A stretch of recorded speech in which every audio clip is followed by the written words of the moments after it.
Hello everyone. So section B का साडा एक क्वेश्चन रह गया सीगा जिन्होंने आप डिटेल च करन जा रहे हैं। क्वेश्चन है define public enterprise, elucidate various forms of public enterprise along with their advantages and disadvantages. एक इंपॉर्टेंट क्वेश्चन है। पब्लिक एंटरप्राइज की होंदियां ने, किहड़ियां पब्लिक एंटरप्राइज एग्जिस्ट करदियां ने, उन्हां दी एडवांटेजेस की है ते उन्हां दे डिसएडवांटेजेस की है। So first of all public enterprises are business organisations. इदां दियां बिजनेस ऑर्गेनाइजेशनस होंदियां ने जो कि ओन की जाती, मैनेज की जाती, कंट्रोल की जाती गवर्नमेंट के द्वारा, either by central government, state government और लोकल अथॉरिटी। या तो इनू सेंट्रल गवर्नमेंट यानी जी सेंटर की सरकार होंगी है वो करती है, या फिर स्टेट गवर्नमेंट करती है, या फिर लोकल अथॉरिटी करती है। There primary objective is public welfare. उनका प्राइमरी ऑब्जेक्टिव की होंदा है? पब्लिक वेलफेयर करना। Ensuring essential goods and services to public at reasonable prices. Their primary objective is public welfare. Public the welfare ਕਰਨਾ ਉਹਨਾਂ ਦਾ primary aim ਹੁੰਦਾ ਹੈ ਤੇ ਇਹ ਇਨਸ਼ੋਰ ਕਰਦੇ ਨੇ essential goods ਤੇ services ਨੂੰ public ਤੱਕ ਪਹੁੰਚਾਉਣਾ reasonable prices ਦੇ ਉੱਤੇ। ਪ੍ਰਮੋਟ ਕਰਦੇ ਨੇ balanced economical development and removing regional inequalities. They promote balanced economic development। ਇੱਕ ਇੱਦਾਂ ਦੀ ਡਿਵੈਲਪਮੈਂਟ ਨੂੰ ਪ੍ਰਮੋਟ ਕਰਦੇ ਨੇ ਜਿਹੜੀ ਕਿ रिमूव करती है रीजनल इनइक्वैलिटीज़ ਨੂੰ। मीनस हर क्षेत्र ਦੇ ਵਿੱਚ, हर रीजन ਦੇ ਵਿੱਚ इंडस्ट्री सैटअप करने की कोशिश करते हैं जिहदे नाल रीजनल इनइक्वैलिटीज़ खत्म हो सकन।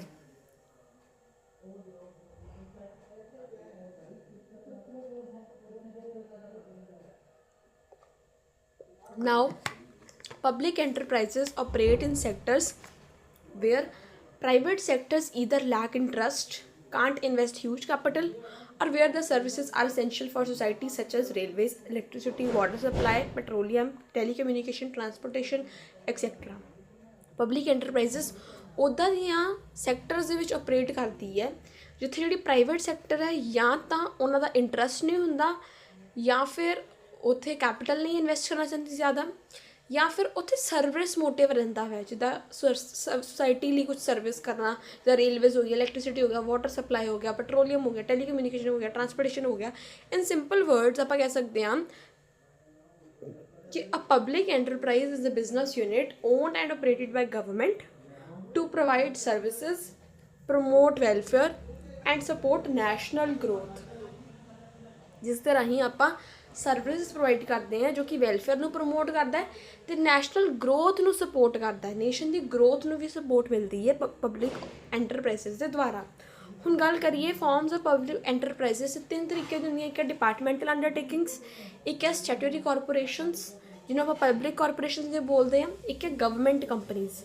Each form differs in formation, legal status, management, autonomy and financial power. हर एक फॉर्म डिफरेंशिएट करती है फॉर्मेशन के लिए। मीनस इदां दी फॉर्म किद्दां होंदी है, लीगल की स्टेटस रहिंदा इन्हां दा, कि कौन इन्हूं मैनेज करता है, कि ऑटोनॉमी इन्हां नूं मिलती है कि नहीं, की फाइनैंशियल पावर होंदी है इन्हां दे हत्थ दे विच। गल करते हैं डिपार्टमेंटल अंडरटेकिंग दी, तो इहदा मतलब की है these public enterprises are directly managed by a government department. यह की मैनेज की जाती है? एक गवर्नमेंट डिपार्टमेंट के द्वारा डायरैक्टली मैनेज की जाती है। गवर्नमेंट का एक डिपार्टमेंट होंदा, सिलैक्ट किया जाता है, ਉਹੀ ਇਹਨਾਂ ਨੂੰ मैनेज करता है डिपार्टमेंटल अंडरटेकिंग्स ਨੂੰ। They operate like any other government office, एक गवर्नमेंट के ऑफिस की तरह ही काम करते हैं and are under the full control of ministry concern. जी उस डिपार्टमेंट के नाल मिनिस्ट्री कंसर्न होंगी है वो पूरे कंट्रोल दे विच होंदी है। एग्जाम्पल है Indian railways, post and telegraph, all India radio, Doordarshan. उन्होंने फीचर्स की ने, सब तो पहला तो यह गवर्नमेंट स्ट्रक्चर का एक पार्ट है, सरकार की स्ट्रक्चर का एक पार्ट है। यदि कोई सैपरेट लीगल एंटिटी नहीं होंगी, यानी जो डिपार्टमेंट है ना, जो सरकार है वही डिपार्टमेंटल अंडरटेकिंग है। बजट कंट्रोल्ड बाय गवर्नमेंट, तो जो बजट है सरकार कंट्रोल करती है। जोड़े ये इंपलॉइज होंगे वो सिविल सर्वेंट्स होंगे जिदा IAS, IPS, IRS। उन्होंने एडवांटेजेस की गल करिए, कंप्लीट गवर्नमेंट कंट्रोल रहिंदा है, इंश्योर करता है कि स्ट्रिक्ट सुपरविजन है, मेनटेन करता है नैशनल सिक्योरिटी नू, पब्लिक सेफ्टी नू। बहुत ज़्यादा स्ट्रिक्ट सुपरविजन रहिंदी है, नेशन की सिक्योरिटी इंश्योर रहिंदी है, तो पब्लिक की सेफ्टी मेनटेन की जाती है। No misuse of funds since all income and expenses go through the government treasury, तो कोई मिसयूज नहीं होंगे क्योंकि सरकार के पैसे आप यूज़ कर रहे खर्चों लिए, तो कोई इसका मिसयूज नहीं कर सकता। सूटेबल फॉर सेंसिटिव एरियाज, कुछ इदा के डिफेंस जिदा हो गई, जिदा रेलवेज हो गया, पोस्ट हो गया, कम्यूनीकेशन हो गया, सेंसिटिव एरियाज लिए काफ़ी सूटेबल है यह form departmental undertakings. Next government guarantee, customers trust services backed by government, customers trust करता ने उन्होंने सर्विसेज नू जो गवर्नमेंट द्वारा बैक की जाती जिन्हों जिदे पिछे सरकार खड़ी होंगी है, गवर्नमेंट गारंटी दी है। गल करिए डिसएडवांटेजेस की, तो लैक ऑफ ऑटोनॉमी, जिन्ने भी डिसीजन है सारे मिनिस्टर्स ब्यूरोक्रेट्स के उत्ते डिपेंडेंट है, स्लो डिसीजन मेकिंग रही है, रेड टेपिज्म रहा है, एक्सैसिव पेपर वर्क, बहुत ही ज़्यादा पेपर वर्क ये होंगे है, रिजिड रूल्स रहते हैं जो कि एफिशिएंसी नू रिड्यूस करते हैं, ये एफिशिएंसी ज़्यादा वधिया नहीं होंगी, पेपर वर्क ही बहुत ज़्यादा होंगे है। नैक्सट है political interference, many decisions are influenced by political motives, बहुत सारे डिसीजनस पोलिटिकल मोटिव्स दे नाल लिते जाते हैं जिस दे नाल कई बारी पब्लिक का वेलफेयर भी नहीं हो पाता।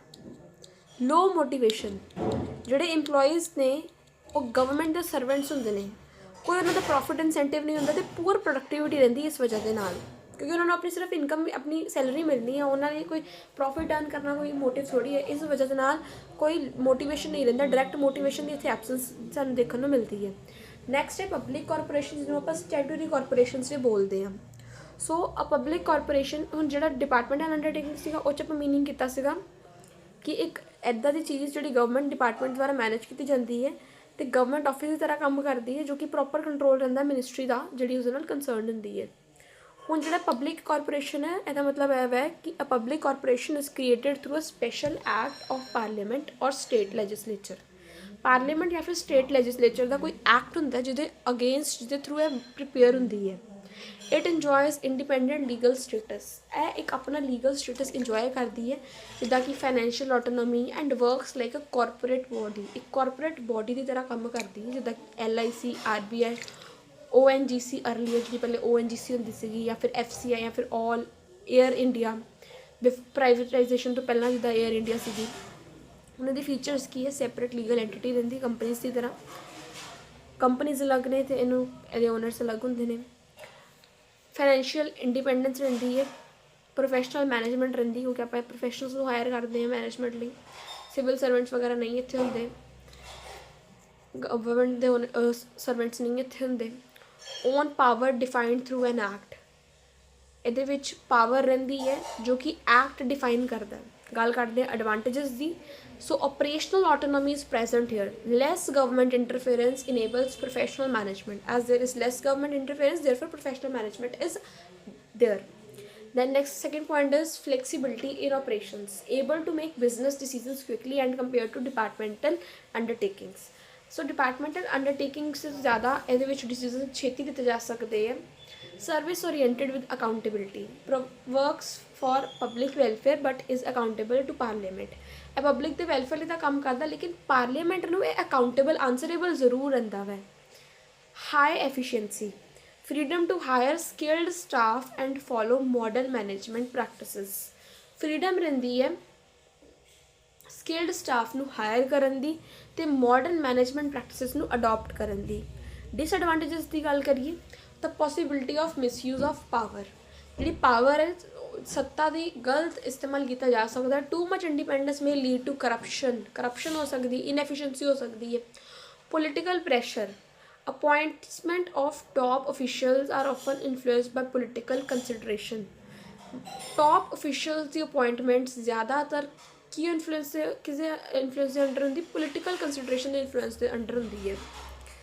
रिजिड स्ट्रक्चर, इनू एक एक्ट क्रिएट करता है, तो ये चेंजिस करना लैजिसलेशन रिक्वायर करता है, नवी लैजिसलेशन रिक्वायर करता है। सो स्लो रिफॉर्म्स होंगे ये जो ऑल्ट्रेशन ज़्यादा क्विकली नहीं किए जा सकते, बहुत स्लो रिफॉर्म है ये। इनएफिशिएंट फाइनैशियल मैनेजमेंट, कुछ कॉरपोरेशन सफ़र करदियां ने लॉसिस नूं, घाटे सफ़र करदियां ने क्योंकि उन्होंने सोशल ऑबलीगेशनस रहिंदियां, सिर्फ मतलब समाज लिए कुछ देनदारियां उन्होंने रहिंदियां ने, जिस वजह ना कुछ इनएफिशिएंसी क्रिएट होंदी है। ਹੁਣ ਥਰਡ ਆਉਂਦਾ ਵਾ ਗਵਰਨਮੈਂਟ ਕੰਪਨੀ। ਸਭ ਤੋਂ ਪਹਿਲਾਂ ਆਪਾਂ ਕੀਤਾ ਸੀ ਡਿਪਾਰਟਮੈਂਟਲ ਅੰਡਰਟੇਕਿੰਗ, ਜਿਸ ਦੇ ਵਿੱਚ ਆਪਾਂ ਮਤਲਬ ਕੀਤਾ ਸੀਗਾ ਕਿ ਇੱਦਾਂ ਦੀਆਂ ਫੋਰਮਸ ਹੈ ਜਿਹੜੀ ਕਿ ਗਵਰਨਮੈਂਟ ਡਿਪਾਰਟਮੈਂਟ ਮੈਨੇਜ ਕਰਦੀ ਹੈ, ਆਪਰੇਟ ਕਰਦੀ ਹੈ ਗਵਰਨਮੈਂਟ ਦੇ ਆਫਿਸ ਦੀ ਤਰ੍ਹਾਂ ਹੀ, ਅਤੇ ਫੁੱਲ ਕੰਟਰੋਲ ਲੈਂਦਾ ਜਿਹੜੀ ਮਿਨਿਸਟਰੀ ਉਹਦੇ ਨਾਲ ਕੰਸਰਨ ਹੁੰਦੀ ਹੈ। ਫਿਰ ਆਪਾਂ ਕੀਤਾ ਸੀ ਪਬਲਿਕ ਕਾਰਪੋਰੇਸ਼ਨ, ਜਿਹਦਾ ਮਤਲਬ ਆਪਾਂ ਕੀਤਾ ਸੀਗਾ ਕਿ ਇਹ ਕ੍ਰੀਏਟ ਕੀਤੀ ਜਾਂਦੀ ਇੱਕ ਸਪੈਸ਼ਲ ਐਕਟ ਜਾਂ ਫਿਰ ਪਾਰਲੀਮੈਂਟ ਦੇ ਐਕਟ ਜਾਂ ਫਿਰ ਲੈਜਿਸਲੇਚਰ ਦੇ ਐਕਟ ਦੇ ਨਾਲ ਇੰਜੋਏ ਕਰਦੀ ਹੈ ਇੰਡੀਪੈਂਡੈਂਟ ਲੀਗਲ ਸਟੇਟਸ, ਅਤੇ ਇਹਦਾ ਫਾਈਨੈਂਸ਼ੀਅਲ ਆਟੋਨੋਮੀ ਹੁੰਦੀ ਅਤੇ ਵਰਕ ਕਰਦੀ ਹੈ ਕਾਰਪੋਰੇਟ ਬੋਡੀ ਦੀ ਤਰ੍ਹਾਂ। ਹੁਣ ਆਪਾਂ ਗੱਲ ਕਰ ਰਹੇ ਹਾਂ ਗਵਰਨਮੈਂਟ ਕੰਪਨੀਜ਼ ਦੀ। ਸੋ ਗਵਰਨਮੈਂਟ ਕੰਪਨੀ ਦਾ ਮਤਲਬ ਹੈ ਇੱਕ ਇੱਦਾਂ ਦੀ ਕੰਪਨੀ ਜਿੱਥੇ 51% share plus more of the paid up share capital is held by central government ਜਾਂ ਫਿਰ state government ਜਾਂ ਫਿਰ jointly by both, ਜਿਹਦੇ ਵਿੱਚ 51% ਜਿਹੜਾ ਸ਼ੇਅਰ ਜਾਂ ਫਿਰ ਉਸ ਤੋਂ ਜ਼ਿਆਦਾ ਜਿਹੜਾ ਸ਼ੇਅਰ ਹੈ ਉਹ ਸਰਕਾਰ ਦੇ ਦੁਆਰਾ ਲਿੱਤਾ ਜਾਂਦਾ, ਚਾਹੇ ਉਹ ਸਟੇਟ ਗਵਰਨਮੈਂਟ ਹੋ ਸਕਦੀ, ਚਾਹੇ ਸੈਂਟਰਲ ਗਵਰਨਮੈਂਟ, ਚਾਹੇ ਦੋਨਾਂ ਇਕੱਠੇ ਮਿਲ ਕੇ ਲੈ ਸਕਦੀ ਹੈ। ਐਗਜ਼ਾਮਪਲ ਹੈ ਭੇਲ, ਸੇਲ, ਗੇਲ, ONGC, BPCL, HPCL। ਇਹਦੇ ਫੀਚਰਸ ਕੀ ਸੈਪਰੇਟ ਲੀਗਲ ਐਂਟੀਟੀ ਰਹਿੰਦੀ ਕੰਪਨੀਜ਼ ਦੀ ਤਰ੍ਹਾਂ, ਰਜਿਸਟਰਡ ਹੁੰਦੀਆਂ ਕੰਪਨੀਜ਼ ਐਕਟ ਦੇ ਅੰਦਰ, ਕਿਉਂਕਿ ਇੱਕ ਕੰਪਨੀਜ਼ ਹੀ ਹੁੰਦੀਆਂ ਨੇ। ਕਿਉਂਕਿ ਪ੍ਰਾਈਵੇਟ ਓਨਰਸ਼ਿਪ ਵੀ ਤਾਂ ਪ੍ਰੈਜ਼ੈਂਟ ਹੁੰਦੀ, 51% ਤਾਂ ਗਵਰਨਮੈਂਟ ਹੋ ਗਿਆ ਨਾ, ਬਾਕੀ ਤਾਂ ਪ੍ਰਾਈਵੇਟ ਓਨਰਸ਼ਿਪ ਹੀ ਹੋਈ। ਬੋਰਡ ਆਫ ਡਾਇਰੈਕਟਰਸ ਮੈਨੇਜ ਕਰਦੇ ਨੇ ਆਪਰੇਸ਼ਨਸ ਨੂੰ ਕੰਪਨੀ ਦੀ ਤਰ੍ਹਾਂ, ਗਵਰਨਮੈਂਟ ਹੋਲਡ ਕਰਦੀ ਹੈ ਮੈਜੋਰਿਟੀ ਦੇ ਸ਼ੇਅਰਸ ਨੂੰ। ਐਡਵਾਂਟੇਜਸ ਦੀ ਗੱਲ ਕਰੀਏ ਤਾਂ ਗ੍ਰੇਟਰ ਫਲੈਕਸੀਬਿਲਿਟੀ ਹੈ, works like a private company, quick decisions, modern business practices. Second ਹੈ professional management, experts and private sector style working improve efficiency. Private sector ਦੀ ਤਰ੍ਹਾਂ ਕੰਮ ਕਰਨ ਦੇ ਨਾਲ ਇਹਦੀ ਐਫੀਸ਼ੀਐਂਸੀ ਵੱਧ ਜਾਂਦੀ ਹੈ। Easier to form and operate, no need to special acts ਦੀ ਕੋਈ ਜ਼ਰੂਰਤ ਨਹੀਂ ਹੈਗੀ ਇੱਥੇ। Registration under companies act is enough, companies act ਦੇ ਅੰਦਰ ਰਜਿਸਟ੍ਰੇਸ਼ਨ ਰੱਖਣੀ ਬਹੁਤ ਹੀ ਕਾਫੀ ਇਨਫ ਹੈ, ਕੋਈ ਐਕਟ ਦੀ ਨਹੀਂ ਜ਼ਰੂਰਤ। Large capital base, government backing insure stable finance and public trust. Government ਇੱਕ ਬੈਕਅਪ ਰੱਖਦੀ ਹੈ ਆਪਣਾ, ਜਿਸ ਦੇ ਨਾਲ ਇੱਕ ਪਬਲਿਕ ਦਾ ਟਰਸਟ ਬਣਿਆ ਰਹਿੰਦਾ ਹੈ ਅਤੇ ਸਟੇਬਲ ਫਾਈਨੈਂਸ ਰਹਿੰਦਾ ਹੈ। ਡਿਸਐਡਵਾਂਟੇਜਸ ਦੀ ਗੱਲ ਕਰੀਏ ਤਾਂ government influence through autonomous, government influence ਰਹਿੰਦਾ ਹੈ through autonomous, political pressure often affects decision making. Autonomous ਦੋ ਹੈਗਾ ਤਾਂ ਹੈ, ਦੋ ਆਟੋਨੋਮਸ, ਬਟ ਪੋਲੀਟੀਕਲ ਪ੍ਰੈਸ਼ਰ ਤਦ ਵੀ ਰਹਿੰਦਾ ਕਿਉਂਕਿ ਇੱਕ ਗਵਰਨਮੈਂਟ ਕੰਪਨੀ ਹੈ। ਇੰਟਰਫੇਰੈਂਸ ਜ਼ਰੂਰ ਰਹਿੰਦੀ ਹੈ ਪੋਲੀਟਿਕਸ ਦੀ। Less public accountability, not directly responsible to parliament, lack of transparency. ਇਹ ਪਾਰਲੀਮੈਂਟ ਨੂੰ ਡਾਇਰੈਕਟਲੀ ਅਕਾਊਂਟੇਬਲ ਨਹੀਂ ਹੈ ਅਤੇ ਟਰਾਂਸਪੇਰੈਂਸੀ ਇਸ ਦੇ ਵਿੱਚ ਨਹੀਂ ਪ੍ਰੈਜ਼ੈਂਟ ਹੁੰਦੀ। ਪ੍ਰੋਫਿਟ ਓਰੀਐਂਟੇਸ਼ਨ ਮੇ ਰਿਡਿਊਸ ਵੈਲਫੇਅਰ, ਜਿਹੜਾ ਪ੍ਰੋਫਿਟ ਦੀ ਓਰੀਐਂਟੇਸ਼ਨ ਹੈ ਉਹ ਰਿਡਿਊਸ ਕਰਦਾ ਵੈਲਫੇਅਰ ਨੂੰ। ਸਮਟਾਈਮਸ ਕਮਰਸ਼ੀਅਲ ਓਬਜੈਕਟਿਵਸ ਓਵਰਸ਼ੈਡੋ ਸੋਸ਼ਲ ਰਿਸਪੋਂਸੀਬਿਲਿਟੀ, ਬਹੁਤ ਵਾਰ ਜਿਹੜਾ ਕਮਰਸ਼ੀਅਲ ਓਬਜੈਕਟਿਵਸ ਹੈ ਉਹ ਸੋਸ਼ਲ ਰਿਸਪੋਂਸੀਬਿਲਿਟੀ ਨੂੰ ਓਵਰਸ਼ੈਡੋ ਕਰ ਲੈਂਦਾ, ਸੋਸ਼ਲ ਰਿਸਪੋਂਸੀਬਿਲਿਟੀਜ਼ ਨਹੀਂ ਕੀਤੀਆਂ ਜਾ ਸਕਦੀਆਂ properly. Corruption and inefficiency, a mix of government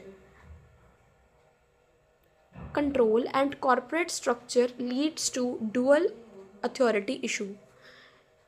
government control ਦਾ ਅਤੇ ਕਾਰਪੋਰੇਟ ਸਟਰਕਚਰ ਦਾ ਜਿਹੜਾ ਮਿਕਸ ਹੈ ਉਹਦੇ ਨਾਲ ਲੀਡ ਹੁੰਦੀ ਹੈ ਇੱਕ ਡੂਅਲ ਅਥੋਰਿਟੀ ਇਸ਼ੂ। ਮੀਨਸ ਸਰਕਾਰ ਦਾ ਕੰਟਰੋਲ ਤਾਂ ਰਹਿੰਦੇ ਇੱਕ ਕਾਰਪੋਰੇਟ ਸਟਰਕਚਰ, ਕਾਰਪੋਰੇਟ ਫਾਰਮੈਲਿਟੀਜ਼ ਵੀ ਪ੍ਰੈਜ਼ੈਂਟ ਰਹਿੰਦੀਆਂ ਨੇ। ਇਸ ਵਜ੍ਹਾ ਨਾਲ ਇਨਐਫੀਸ਼ੀਐਂਸੀ ਆ ਜਾਂਦੀ ਹੈ ਅਤੇ ਕਰਪਸ਼ਨ ਵਰਗੀਆਂ ਚੀਜ਼ਾਂ ਆ ਸਕਦੀਆਂ ਨੇ। Now we are talking about its conclusion.